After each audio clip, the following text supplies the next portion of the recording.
So we've met the if statement and its possibilities with the then and the else and the end if.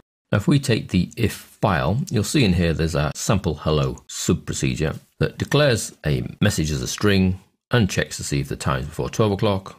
If so, sets the MSG to good morning guy, checks to see if the time is after or equal to 12 o'clock, and then MSG equals good afternoon guy, and then we output the MSG inside a message box. So I run that, it says good afternoon guy.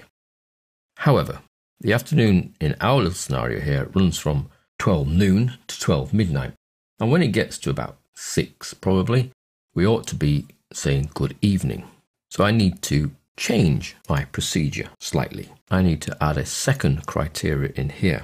Now I can add more criteria in quite happily using the and the or statement. So if I say and, so the hour time must be greater than or equal to 12 and the hour time must be less than, let's say 18 for 6 p.m. So you see these two criteria now have to work together.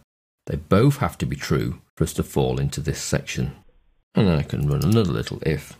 So if our time is greater than or equal to 18, then MSG equals good evening guy.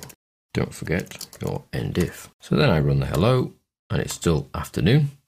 But if I change the system clock and then run hello, it then says good evening guy, because it thinks it's about 9 o'clock at night now. So this is adding a second criteria. Now obviously you can follow your logic through there and add a third, a fourth, mix your ands and ors, but at that stage you need to then start thinking about your brackets so that it's comparing the ands with the correct statements and the ors with the correct statements. But before you get to that kind of complicated stage, you will have done many ifs and done a few ands and a few ors to get yourself around that logic. Each criteria is checked. So the hour time is checked that it's greater than 12. The hour time is checked that it's under 18. If both statements are true, so they both come out as true booleans, then we hit the then part and this message comes out. Obviously we could have put a return and an else and put another message out. But that else would need to cover the possibility that it was before 12 and after 6 p.m. Alternatively, we can rewrite this whole statement using a nested if. So if inside an if. So let's just tidy that up a little and move down and create this as a separate sub so you can compare them. So we'll take the whole of that sub hello and call it sub hello 2. So if the time is less than 12, that's fine. That's good morning guy. Then we move and place an else. So now we know it's after 12. But what I'm going to do is I'm going to move that down a little and just tab in, because inside this else section, so the else section runs from else to end if, I'm going to put another if statement. So if our time is less than 18, then MSG equals good afternoon guy.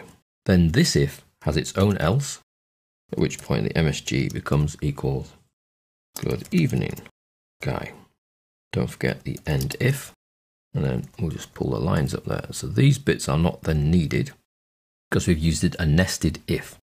Where we ask a criteria, then that's what will happen.